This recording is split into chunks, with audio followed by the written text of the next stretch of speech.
This week's episode is brought to you by Audible. Audible is the leading provider of spoken word entertainment and audiobooks, ranging from bestsellers to celebrity memoirs, news, business, and self-development. It's a great way to plunge into either new releases or start crossing things off that endless to-read list. Whether you need fiction to fire your imagination or nonfiction to help understand the world around you, Audible has it all.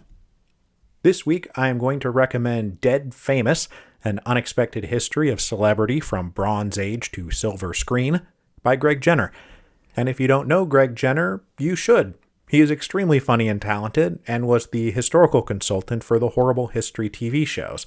He also happens to have spent 4 years working on a book that just came out in the middle of, you know.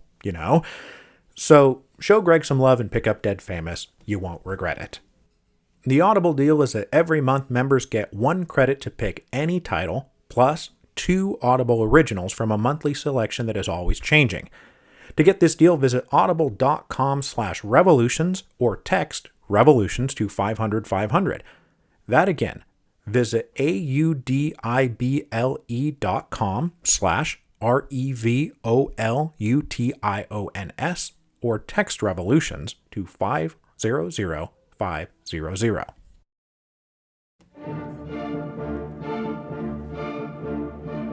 Hello, and welcome to Revolutions. Episode 10.37, The General Strike. Before we get started this week, I do want to remind everybody that we are on a countdown to the big book finishing hiatus, wherein I will temporarily suspend the podcast and pour everything I have into Citizen Lafayette. So after today's episode, I will have 2 more for you. The last episode wrapping up the Revolution of 1905 will post on April the 5th. Now I know that this is not exactly a great time to be depriving you of your favorite podcast, but it'll be that much sweeter when I get back. So we open this third to last episode with the official end of the Russo-Japanese War, the end of the great foreign debacle that had precipitated the domestic revolution. As I said at the beginning of last week's show, Sergei Witte led a delegation to Portsmouth, New Hampshire in the summer of 1905, where, with the help of American intermediaries, most especially President Theodore Roosevelt, they negotiated with their Japanese counterparts. The Tsar had sent Witte off with instructions to play hardball with the Japanese, and though Witte personally would have been much more compromising, he did the best he could to do as he was bidden. And he did rather well, considering that Russia had lost every battle and then lost the war. What Witte had going for him was that Japan, for all their victories, was really no better off than Russia at this point. All the initial assumptions the Russians had made about Japan's weaknesses were true. They were a collection of islands with a tiny population compared to Russia, and the war had taxed their people and their economy to the max. And the new form of modern industrial warfare, with its resulting industrial-scale carnage, had hit them very hard. In the summer of 1905, the Japanese were in extreme "one more victory like that and we are ruined" territory. Long story short, they were as eager to end the fighting as the Russians were. So through a mix of charming his American hosts and threatening to the Japanese that Russia was ready to pour 500,000 more men into Manchuria, Witte managed to keep the resulting Treaty of Portsmouth as non-punitive as possible for Russia. The Russian Empire gave up its claims to the Liaodong Peninsula and southern Manchuria, but they kept control of the Chinese Eastern Railway that serviced Vladivostok. Most importantly, at least from the Russian perspective, they would pay no monetary indemnity or reparation. Instead, they ceded the southern half of Sakhalin Island to Japan. When signed, the Treaty of Portsmouth ended the Russo-Japanese War, and news reports of its contents were the first good news to come out of the Far East in like a year and a half. The Russian public was thrilled to learn the war was finally over. Sergei Witte added luster to his reputation as a wonder boy. With the war ending and the Beligan Constitution promulgated, there was hope in the halls of the imperial palace that the worst was over. As part of an attempt to effect a final settling of things, General Trepov, Remember, he's the guy who had been brought in to run St. Petersburg after Bloody Sunday, who had then been given control of the national police, and was so personally trusted by Nicholas that Witte called him the real dictator of Russia. Well, anyway, Trepov proposed to grant a measure of freedom to the empire's universities. Specifically, he proposed lifting the heavy-handed controls that had been enacted in 1884 during the reactionary response to the assassination of the Tsar Liberator. Lifting these rules would allow the universities more autonomy and self-direction, especially on matters relating to freedom of speech and assembly. Trepov's theory was that by allowing some free speech on campus, that moderates and liberals would be satisfied and drift away from the radicals. It would also allow those radicals to blow off their last bit of steam, hopefully preaching to a dwindling audience no longer drawn in by the romantic allure of listening to dangerous banned speech. With universities set to start a new academic year under these freer conditions, the students and professors who had walked out during the wave of protest returned to campus. But far from releasing some harmless steam, the freedoms now granted to the universities triggered the great explosion that blew a hole in the side of the ship of state. As soon as they were back in session, student groups, working with friends and comrades in the various underground revolutionary groups, started holding meetings. Lots of meetings. Practically every night at every university on a variety of topics and featuring a variety of speakers. They talked about political tactics and organization. They discussed the land question, economic conditions of the workers, political and economic philosophy. Through September 1905, practically every available university lecture hall and theater was filled to capacity at every opportunity. The thing that made these meetings so important was that though they were organized by students and held on campus, they were attended by the whole community. Workers would show up, middle-class professionals, women, soldiers. Thousands of people at a time were showing up to these things. Trepov's big idea was that these meetings would be an inconsequential release valve. Instead, they pumped a massive quantity of radical energy back out into the population. Workers and professionals who attended the meetings then carried the message back to their friends and family and co-workers. Reflecting back on events, both revolutionaries and members of the Tsar's own government agreed that the general strike of October 1905 was born in the mass meetings movement of September 1905. Nobody planned the general strike. Even the organizers of the Union of Unions, which was explicitly about coordinating activities of different professional groups, only mused wistfully that though a general strike might be great, they couldn't actually pull it off. Nobody even recognized at the time what historians now point to as its origin point. On September the 20th, 1905, printers in Moscow went on strike. A strike by a single group in a single city was a common enough occurrence these days, and these printers were mostly upset about workplace conditions. But from this little spark grew the greatest economic conflagration in the history of the Russian Empire. You see, the workshops of the printers were physically right next to Moscow University, and there had already been a lot of cross-contact between the two groups all through September. When the printers went out on September the 20th, they were almost literally bumping into the people attending the ongoing university meetings. And pretty soon street meetings, orations, and lectures were starting up unprompted as the two forces merged. Moscow police responded by attempting to clear the streets, which was only marginally successful, and mostly what that did was lead the printers in St. Petersburg to call a 3-day solidarity strike. But even with a strike now in the two main cities of the empire, it still seemed confined to a single industry and limited in scope. On October the 1st, the Moscow Okhrana was reporting to their superiors that all was well. It was contained. There was no further chance of spreading. But then came a random, totally coincidental, but incredibly momentous death. On October the 3rd, just a few days after the authorities were predicting that the printers' strike was contained, Prince Trubetskoy, the liberal noble leader of the Zemstva, dropped dead in Moscow at the age of 43. His death was the last and perhaps greatest contribution he made to the cause of liberal reform. Trubetskoy was a particularly revered figure among educated professionals and Zemstva constitutionalists and the liberal intelligentsia.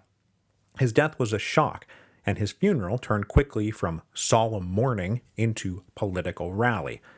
People from all classes filled the streets of Moscow praising Trubetskoy and denouncing the regime he had spent his life trying to reform. After the funeral, a group of students were walking to another meeting when they were attacked by Cossack cavalry guards, who beat the students and arrested about 20 of them. This unprovoked attack on Trubetskoy's mourners outraged public opinion. Tempers were now running very high among students, professionals, journalists, and workers. And that is when the Union of Railroad Employees and Workers entered the picture and blew the whole thing wide open. The Railroad Union had been set up back in April as a part of the organizing that had resulted in the Union of Unions. But what made this particular union unique was that it covered both employees and workers. That meant both educated employees of the railroads, like engineers, accountants, clerks, and lawyers, and working-class laborers.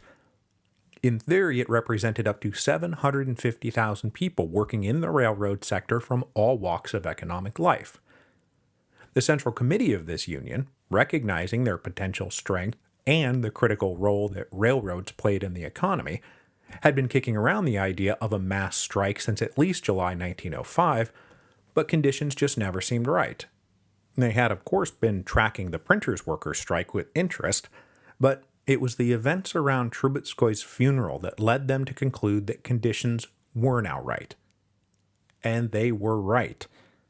On October the 4th, the Central Committee of the Union of Railroad Employees and Workers announced that they were going on strike, and would remain on strike until the Tsar called a real constituent assembly to actually reform the Russian Empire. By October the 6th, stoppages on the railroads were popping up all over. Service slowed, and lines stopped, first here and then over there. It was hard for either the railroad union or the authorities to know whether the strike would spread and grow or stall out and die. But by October the 10th, the strike had fully consumed Moscow, and rail service in the ancient capital shut down. Being one of the principal transportation hubs of the empire, this meant that service halted anywhere that needed to come or go through Moscow, whether the workers were on strike or not. And with nothing else to do, most of those workers connected to the Moscow rail quit working. As Moscow ground to a halt, a meeting at the University of St. Petersburg, which was attended by as many as 30,000 people, got all fired up and were ready to embrace those magic words that had seemed inconceivable just a few weeks earlier. General strike. In the second week of October 1905, employees and workers from all industries, classes, and regions stopped showing up for work. All of a sudden, all at once. The entire Russian Empire screeched to a grinding halt. The shared demand of the strikers was simple: real, actual political reform. The end of autocracy. A lot of credit for the rapid spread of the strike and its simple demand goes to the Union of Liberation. This had long been their dream, a massive popular front to secure democratic reform and a constitution. And now, all that organizing was paying off, as affiliated sections of the Union of Unions walked off the job. But even at this critical 0 hour, they were still simply trying to catch up with events. As we have seen so often, the real challenge for any revolutionary organization is not so much to strike the first spark of the revolution, but to recognize when the fire has already started. The other revolutionary groups had struggled with this all year. The Bolsheviks and Mensheviks and SRs had all been caught flat-footed by 1905, and even as the great climax of 1905 was building up a head of steam, they were all slow to recognize what was happening. The Moscow Bolsheviks didn't publicly endorse the general strike until October the 10th. Their comrades in St. Petersburg waited until October the 12th. Their stated objection was the limited demands of the strikers, But, perhaps more importantly, they objected to the fact that they themselves were not leading it. The Mensheviks, on the other hand, rushed in and embraced the general strike. Their whole theory of revolution was that at this stage in history, the working classes needed to help the liberal bourgeoisie stage the first revolution, which would democratize the state and create the political freedoms necessary for the open mass organization of the working class. Only after that had been accomplished could they stage the second socialist revolution and usher in the dictatorship of the proletariat. Meanwhile, the Tsarist regime was itself again slow to recognize what was happening under their feet. They responded to this renewed burst of opposition with their usual mix of vacillation and procrastination. During September and October, the Tsar spent most of his days hunting. But with the sudden declaration of the general strike, it sure seemed like they ought to do something. Just sitting around hoping the problem would resolve itself was no longer tenable. So Nicholas did something he really did not want to do. He asked Sergei Witte for advice. It is clear from the comments of both men that Witte and Nicholas did not like each other on a personal level. Witte thought Nicholas weak, indecisive, and shallow, which, fair. Nicholas thought Witte arrogant, overbearing, and ambitious, which, also fair. Witte's resignation from the Ministry of Finance back in 1903 had been a great personal relief for the Tsar.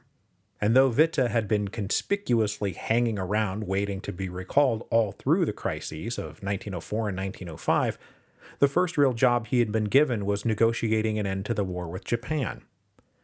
But Witte returned home from that trip having negotiated a shockingly good peace treaty, and voices inside the imperial palace, including those Nicholas trusted, were telling him that the time had come to recall Witte. So on October the 9th, for the first time in a long time, the Tsar invited Witte in for a personal meeting to advise him. After 2 years in the wilderness, Witte was back. Witte's reputation was also riding high outside the halls of imperial power. He was known to be the one ministerial-level official who might actually be bargained with. Before Witte was even given any new official authority, a delegation of the Union of Railroad Workers met with him and said, "This strike is for real, and we demand political reform. The Bolivian Constitution is simply not enough." But Witte's first contact with the domestic crisis only deepened the conflict. He told the delegation, "First end the strike, and then we will talk." And the delegates heard Witte saying loud and clear, "Give up all your leverage before you negotiate."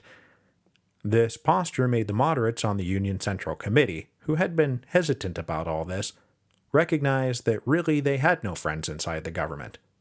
So they all broke decisively in favor of continuing the general strike until their demands were met. The counterproposal to the government was, "Actually, how about this?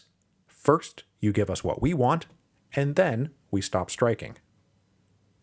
But it's not like anything anyone else in the government was doing wasn't also making things worse. Hardline conservatives argued that the strikers needed to be crushed with an iron fist. On October the 12th, Nicholas heeded this advice and ordered General Trepov to take all action necessary to break the strike, quote, "not stopping with the application of force."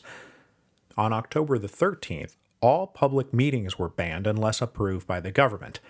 Then, on October the 14th, a proclamation was posted all over St. Petersburg warning the public that they had better heed these bans. The proclamation ominously warned that the rifles of the soldiers would contain bullets, not blanks. But this too backfired, as it struck exactly the wrong intimidating tone. It seemed to say to everybody that the Tsar was happy to have another Bloody Sunday if need be, and it also, by the way, only confirmed the common conspiracy theory that Bloody Sunday had been deliberate, not an accident. So all this proclamation did was remind the people that the Tsar was not the protector of the people, but their greatest enemy. Rather than cowering in fear, 40,000 people poured out into the streets of St. Petersburg in defiance, filling every theater and auditorium. In the face of this bold disobedience, the government blinked. It turns out they did not want to risk another Bloody Sunday. Their bluff had been called. The rifles really did contain blanks. By October the 16th, 1905, the Russian Empire was effectively shut down. It ground to a halt.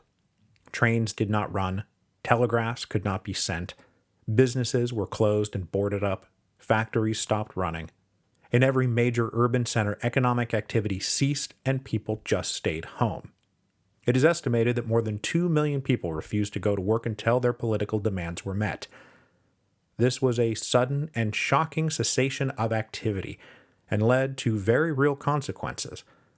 There was food scarcity, medicine supplies started to run low, at night there was no electricity, crime began to rise. But these hardships were born with a kind of jubilant defiance, and in the main, the general strike seems to have been fairly peaceful. There were no riots or barricades or armed uprisings, just a mass refusal to work, and a prevailing sense in communities across Russia that through solidarity and mutual aid, they would get through this struggle together. The principal form of recreation was to attend even more meetings, where people could get news and hear speeches and receive information, and the radicalization of everybody increased exponentially. In the midst of all this, the Mensheviks in St. Petersburg organized round the clock among the workers to create a cross-industry workers' council to manage the strike, a soviet of workers' deputies like the one that had been set up in Ivanovo during the summer. The Bolsheviks held themselves aloof to this organizing, but for the Mensheviks this was all playing out perfectly. The time was now to start organizing a broad-based labor party that could compete and then triumph in the atmosphere of political freedom that was surely on the way. On October the 13th, they organized about 40 workers who self-declared themselves to be a central strike committee. This committee then issued a call for workers to send delegates from their factories, roughly one per 500 workers. Over the next few days, these delegates were elected and started gathering at the St. Petersburg Polytechnical University. And on October the 17th, these delegates, eventually there were 562 in all, elected a 50-person executive committee to manage their affairs. The St. Petersburg Soviet then took on a number of tasks, pressuring factories still trying to stay open to close, imploring workers off the job to stay off the job.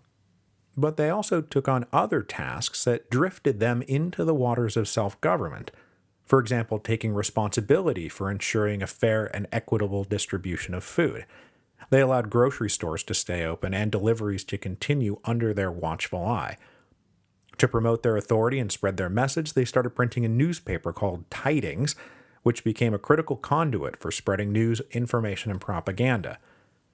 The example of the St. Petersburg Soviet was quickly picked up elsewhere, and at least 50 other cities soon had their own workers' Soviets. As we'll discuss next week, the most passionate force behind the St. Petersburg Soviet, who became the leading editorial voice of Tidings and who drafted many of the executive committee decrees, was the one socialist of future note who actually played a real role in 1905, Leon Trotsky. But one of the critical things that made the general strike of October 1905 so successful was that it was not just the workers. It was a general strike. Indeed, one of the big things that made the government hesitate to solve their problems with bullets and grape shot was that they were not just dealing with grubby, faceless workers anymore. All those members of the professional unions were on strike too. Lawyers and doctors and veterinarians and professors. So, respectable, middle-class professionals were also out there in the streets. They were also attending meetings and walking off the job. And though conservatives did not like their uppity pretensions, they recognized the clothes and the educations and the general social comportment of these professionals. So they hesitated to just start killing people because there were like real human beings mixed in with the dirty mobs. At the same time, the leaders of the business community, far from begging the Tsar to do whatever it took to end the strike, were out there raising money for the strikers and pledging to pay wages even while the workers weren't working. They absolutely smelled blood in the water, and they were eager to leverage this mass work stoppage to get the political concessions they craved. Wealthy and respectable parts of society opened their homes and cupboards to hard-pressed workers, providing food and medicine and shelter as the general strike deepened in the middle of October. The general strike was made possible by cross-class solidarity. Everyone joined in together. The workers shutting down the economy and providing visible numbers, the middle and upper classes providing political cover and economic support, to say nothing of the fact that their own withdrawn labor shut down the courts and the banks and other essential components of the empire.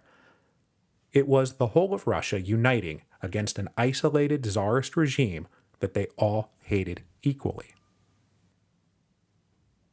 With the empire ground to a halt, Sergei Witte drafted a memo to the Tsar outlining two available options. Option number one would be a manifesto declaring the adoption of a new slate of reforms that would effectively supersede the Beligan Constitution. This manifesto would promise new political and civil rights and a complete reordering of the government.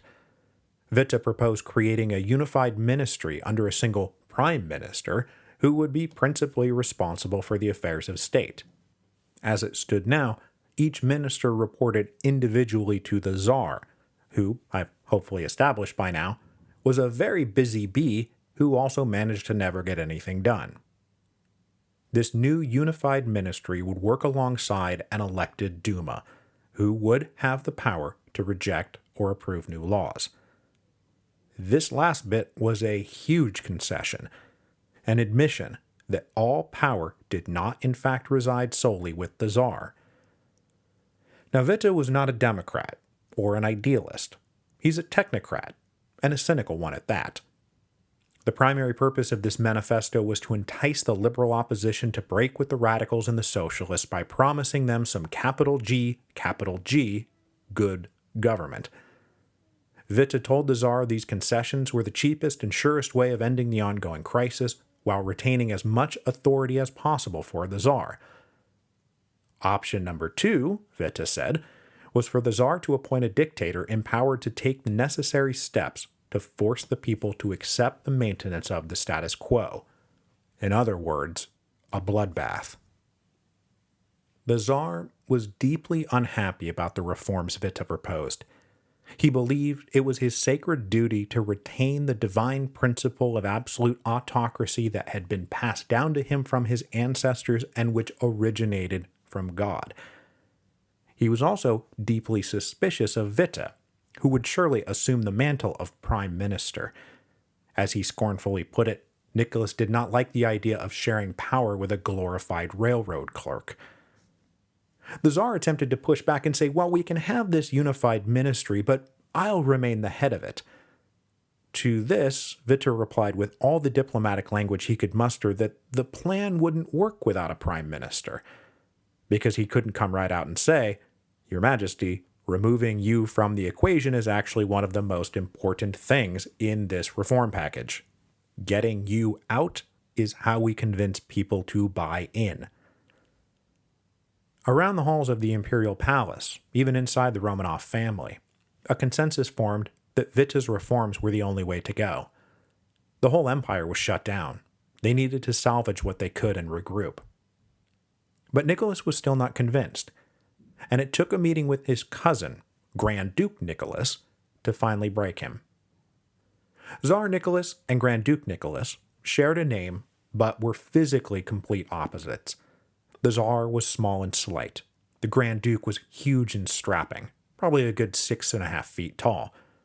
A committed conservative, trusted by the Tsar, and well-liked by all his relatives, Grand Duke Nicholas was currently the best candidate, maybe the only candidate, to serve as dictator if the Tsar actually decided to go with option number 2.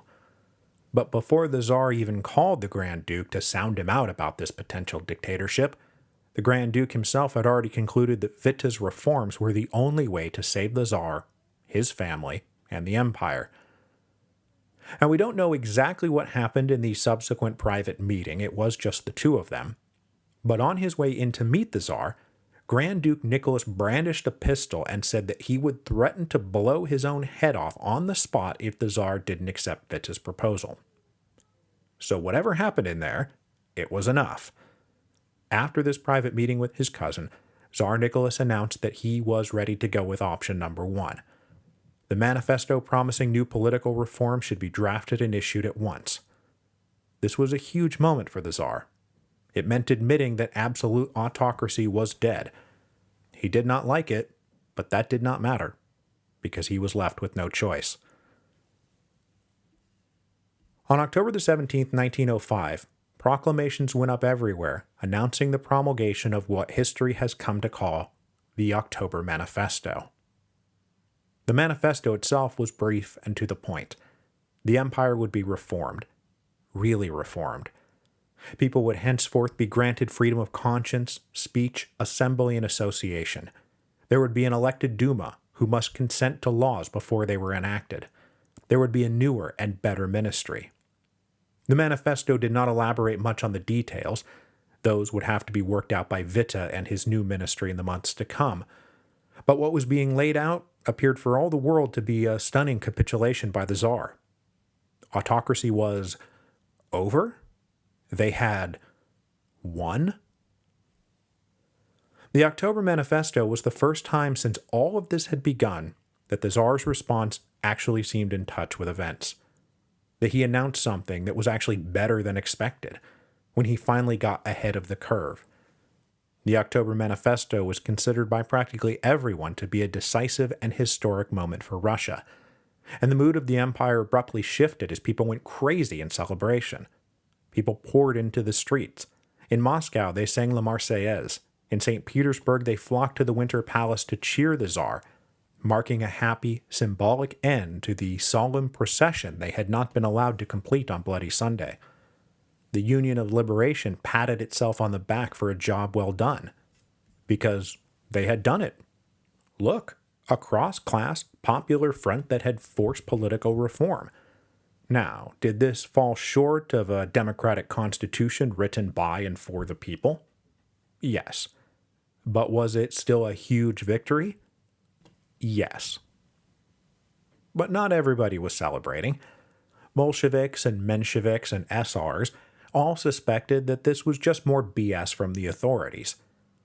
Even Pavel Milyukov, the leader of the radical democratic faction, said, "Nothing changes. The war continues." But the war would be advancing to a new front. Even Milyukov could admit that. The workers, meanwhile, were more than happy to return to work and restart the economy. The general strike had been brief and victorious, and there seemed no need to prolong it. Socialist agitators made one stab at trying to convince the people to stay on strike and demand even more, but it was hopeless.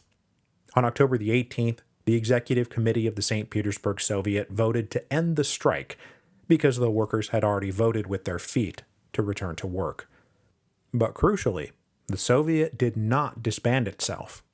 They simply prepared to advance to that next front in the war. Next week, we will advance with them into the uncertain new world of political freedom. A partial amnesty accompanied the October Manifesto that would pave the way for most of our revolutionary émigrés to finally return to Russia.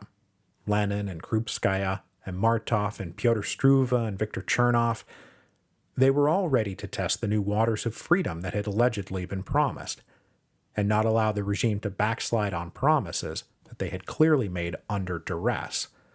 Suspicions about the Tsar's real motives turned out, eventually, to be entirely well placed. Nicholas had made these concessions under duress, and he would turn on them as soon as he could. But that was for later. For now, he was forced to put his empire in the hands of a glorified railroad clerk named Sergei Witte.